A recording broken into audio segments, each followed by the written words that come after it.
Assalamualaikum warahmatullahi wabarakatuh. Nama saya Nur Sakina Dewi dari kelas 10 6 AUSA 33. Di sini saya akan bercerita tentang kekhalifahan Abu Bakar As-Siddiq dari lahir sampai meninggal dunia. Nah, pada saat lahir itu beliau lahir 2 tahun setelah tahun gajah atau yang bertepatan dengan lahirnya Rasulullah Shallallahu Alaihi Wasallam. Nama lengkapnya yaitu Abu Bakar bin Abu Quhafa bin Murrah bin Ka'ab bin Lu'ay bin Ghalib bin Fihr. Nah, beliau ini dari kecil juga dengan Rasulullah Shallallahu Alaihi Wasallam, dan juga beliau sempat menyaksikan pada saat pendeta Nasrani itu ngomong kepada Abu Thalib bahwa tentang kenabian Rasulullah Shallallahu Alaihi Wasallam. Abu Bakar As-Siddiq itu menjadi saksinya gitu loh. Terus saat dewasa juga beliau itu tidak seperti orang-orang lain yang menyembah berhala. Pokoknya tidak ada yang dapat menggoncang keimanannya, yaitu dalam bertakwa kepada Allah Subhanahu wa taala. Dan beliau masuk Islam, termasuk orang yang awal yang masuk Islam, as-sabiqun al-awwalun pada masa itu. Dan sampai-sampai Rasulullah Shallallahu Alaihi Wasallam itu berkata bahwa tidakkah aku mengajak seseorang untuk masuk Islam karena tidak ada keraguan dalam hatinya, gitu. Jadi saya akan melanjutkan untuk pengangkatan Abu Bakar As-Siddiq. Nah, karena Rasulullah telah meninggal dunia dan tidak ada orang percaya, akhirnya Abu Bakar tuh bilang bahwa, wahai sekalian manusia, barang siapa yang menyembah Muhammad, maka Muhammad telah meninggal dunia. Barang siapa yang menyembah Allah Subhanahu wa taala, maka Allah tidak akan mati selamanya.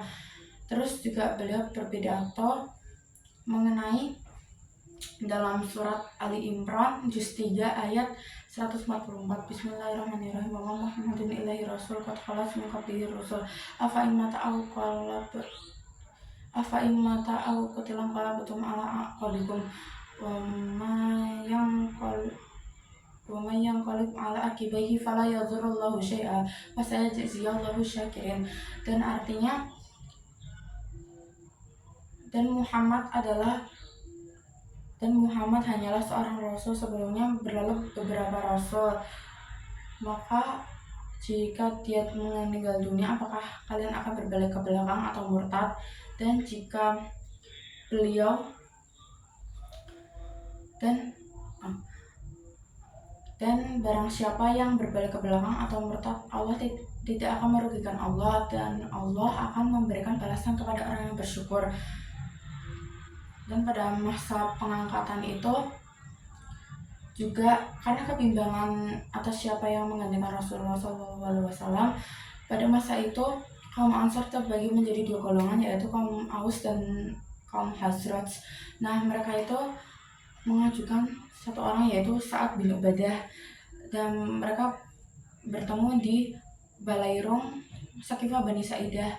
Terus akhirnya dari kaum Muhajirin juga mengajukan Abu Bakar As-Siddiq untuk yang dicalonkan.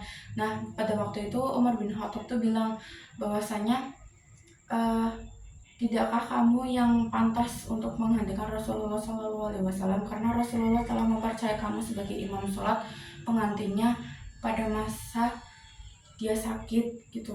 Jika Rasulullah SAW saja percaya atas keimananmu, maka kami akan percaya juga atas kamu pantas gitulah untuk menjadi khalifah, untuk melanjutkan masa kekhalifannya gitu loh.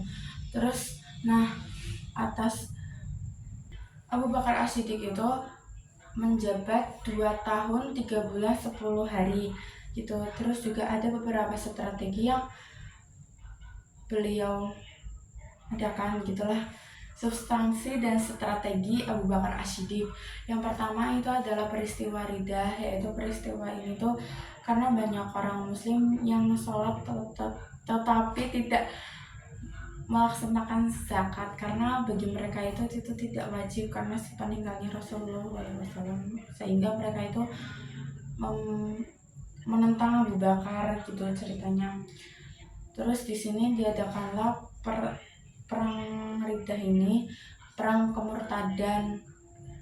Terus di sini itu Khalid bin Walid yang menjadi jenderalnya. Yang kedua itu adalah kodifikasi Al-Quran. Jadi pada kodifikasi Al-Quran ini gara-gara pada perang Riddah tadi itu banyak penghafal Al-Quran yang meninggal dunia. Akhirnya ada ide dari Khalifah Umar bahwa para penghafal dikumpulin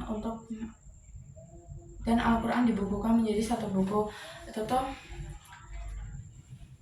Itu yang diusulkan oleh Khalifah Umar. Akhirnya Sa'id bin Sabit juga membantu untuk memimpin berjalannya kodifikasi Al-Quran tersebut, dan kodifikasi Al-Quran tersebut berjalan hingga Khalifah ketiga, yaitu Utsman bin Affan. Nah, yang ketiga atau yang terakhir yaitu perluasan wilayah.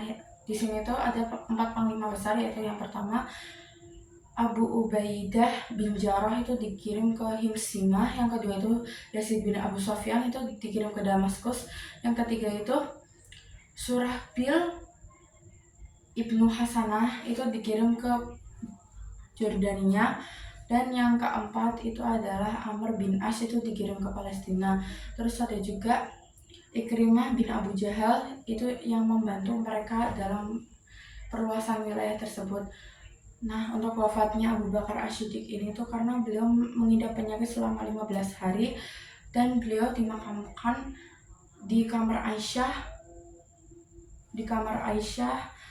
terus di samping Rasulullah gitu. Dan beliau wafat pada 21 Jumadil Akhir bertepatan dengan 13 Hijriah atau 22 Agustus 634 Masehi. Sekian dari saya. Wassalamualaikum warahmatullahi wabarakatuh. Semoga bermanfaat.